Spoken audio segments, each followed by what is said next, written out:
Hello বন্ধুরা, আজকে রান্না করব মাটন কষা। তো চলো সাথে থাকো। প্রথমেই মাটনটাকে সেদ্ধ করে নেব। প্রেসার কুকারের মধ্যে দিয়ে দিচ্ছি। আজকে একটু অন্য স্টাইলে রান্নাটা হবে, তো চলো দেখতে থাকো।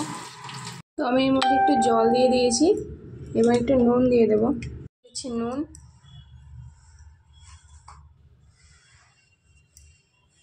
তো প্রেসার কুকারটা বসিয়ে দিয়েছি।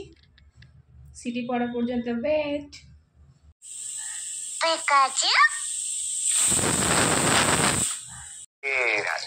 তো এবার আলুগুলোকে ভেজে নিচ্ছি।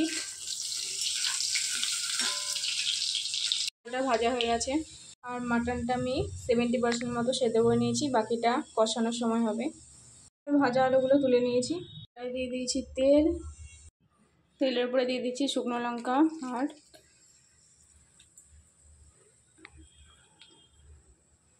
পাঁচফোড়ন, দিয়ে দিয়েছি চিনি,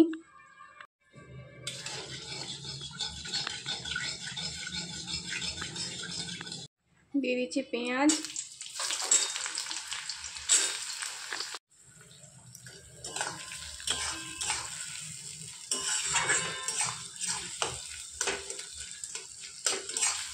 পেঁয়াজটা ভালো করে ভেজে নেব। পেঁয়াজটা ভাজা হয়ে গেছে, এবার আমি টমেটো অ্যাড করব। টমেটো এখানে নিয়েছি আদা, রসুন, কাঁচা লঙ্কা, দুটো শুকনো লঙ্কা, এটা পেস্ট করে নেব। এটা আমার একদম রেডি। পেস্টটার মধ্যে আমি নিত্য প্রয়োজনীয় মশলাগুলো নিয়ে নিয়েছি। এখানে রয়েছে জিরে গুঁড়ো, ওখানে রয়েছে ধনে গুঁড়ো, হলুদ গুঁড়ো, আর এটা হচ্ছে কাশ্মীরি লঙ্কা গুঁড়ো। তো পেস্টটা আমি এবার দিয়ে দেবো। আমি পেঁয়াজ আর টমেটোটা ভালো করে ভাজানো হয়ে গেছে, এর মধ্যে আমি পেস্টটা দিয়ে দেবো।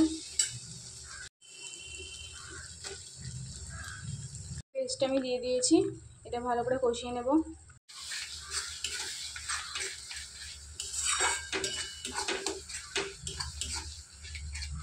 মশলাটা ভালো করে কষিয়ে নিয়েছি, এবার মাটনগুলো এর মধ্যে দিয়ে দেবো। তো এখানে মাটনগুলো দিয়ে দিয়েছি, এটাকে ভালো করে কষাবো। তো এখানে মাটন কষানো হচ্ছে,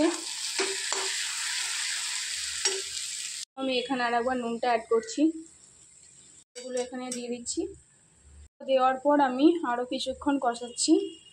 মাটন কষানো একদম কমপ্লিট। এবার যে এর মধ্যে সেদ্ধ জলটা ছিল, সেটা আমি এখন মাটনটার মধ্যে দিয়ে দেবো।